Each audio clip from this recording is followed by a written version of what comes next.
Kisah berdarah di balik kutukan Empu Gandring merupakan perebutan tahta 3 faksi di Singhasari. Ken Arok dikutuk mati oleh Empu Gandring setelah membunuh dengan keris yang dipesannya. Empu Gandring mengucap sumpah bahwa keris buatannya akan memutus hidup sang pendiri Singhasari dan 7 turunannya. Begitulah para raton mengisahkan bagaimana Empu Gandring, Tunggul Ametung, Kebo Ijo, Ken Arok, Anusapati, hingga Tohjaya menemui ajalnya. Kitab para raton yang mengisahkan tentang Ken Arok, di kala itu hanya memberikan penjelasan sederhana soal tragedi berdarah di keluarga Singhasari. Si penulis hanya menceritakan kalau pembunuhan berantai itu terjadi akibat kutukan Empu Gandring.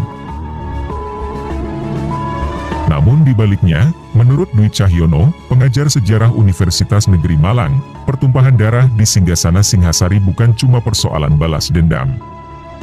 Tragedi itu lebih menunjukkan perebutan pengaruh antara Trah Ken Arok dan Trah Tunggul Ametung. Secara lebih luas, drama itu merupakan kelanjutan usaha wilayah timur Gunung Kawi, yang saat itu menjadi wilayah Kadiri untuk merdeka dan mendirikan kerajaan sendiri. Sebelum duduk di tahta Singhasari, Ken Arok membangun basis perlawanan di berbagai wilayah untuk menumbangkan Kadiri. Waktu itu, Kadiri di bawah Raja Kertajaya, atau para raton menyebutnya Dandang Gendis. Kemenangan diperolehnya setelah pertempuran di Ganter. Kadiri tumbang pada tahun 1222 Masehi dan kemudian Ken Arok naik tahta. Sebelum Ken Arok naik tahta setelah mengalahkan Kadiri, kawasan timur Gunung Kawi dahulunya di bawah kekuasaan penguasa Kadiri. Setelah tahun 1222 Masehi, kawasan Kadiri menjadi kekuasaan penguasa timur Gunung Kawi. Meskipun saat itu Tumapel yang berhasil mengalahkan Kadiri dan berganti dengan Singhasari. Namun perseteruan ini masih berlanjut antara keturunan Ken Arok dan Tunggul Ametung. Slamet Muljana dalam tafsir sejarah negara Kertagama menjabarkan penafsiran baru sejarah Singhasari setelah ditemukannya prasasti Mula Malurung. Prasasti ini berupa lempengan-lempengan tembaga yang diterbitkan Kertanegara pada tahun 1255 Masehi, sebagai Raja Muda di Kadiri atas perintah ayahnya Wisnuwardana yaitu Raja Singhasari. Menurut prasasti itu, Raja Kadiri sesudah tahun 1222 Masehi adalah keturunan Ken Arok.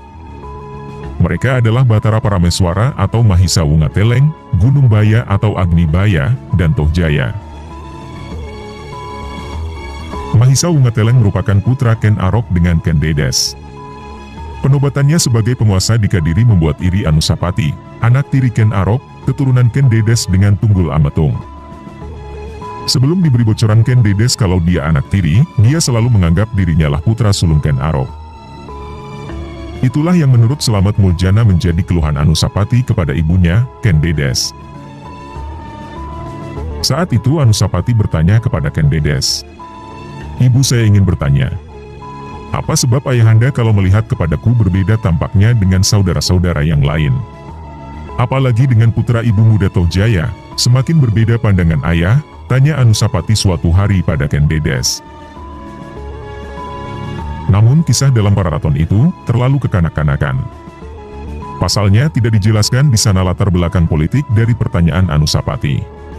Karena merasa anak sulung, Anusapati punya hak menduduki tahta.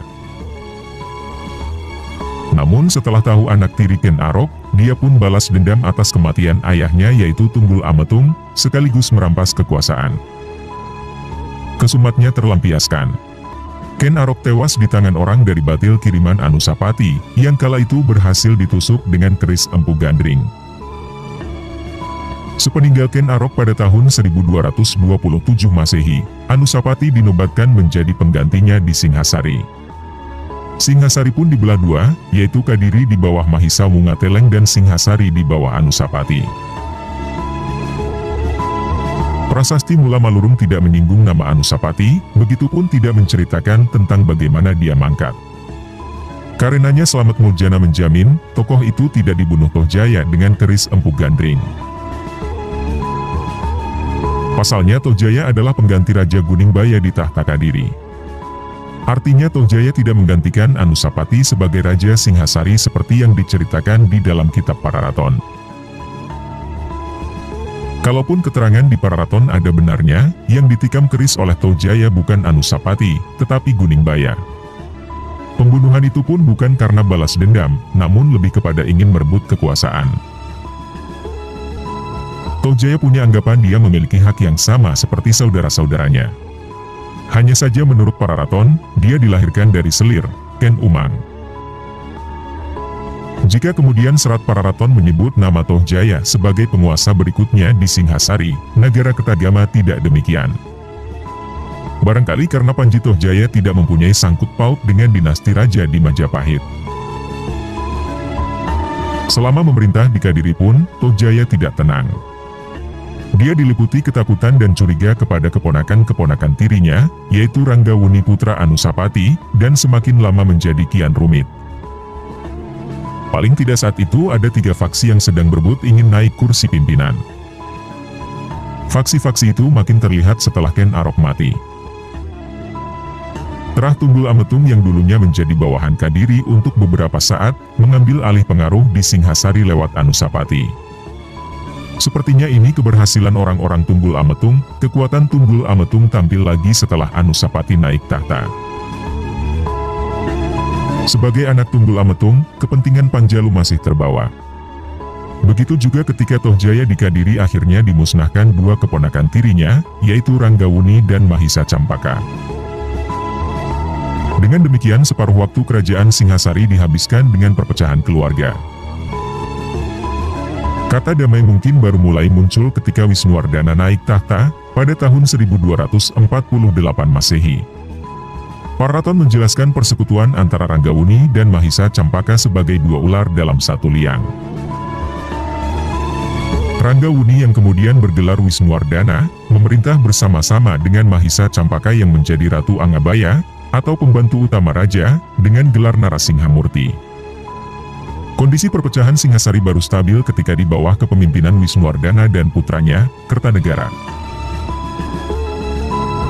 Itulah pembahasan kali ini tentang kutukan Empu Gandring kepada Ken Arok, yang semoga bisa menambah sedikit ilmu sejarah untuk kalian.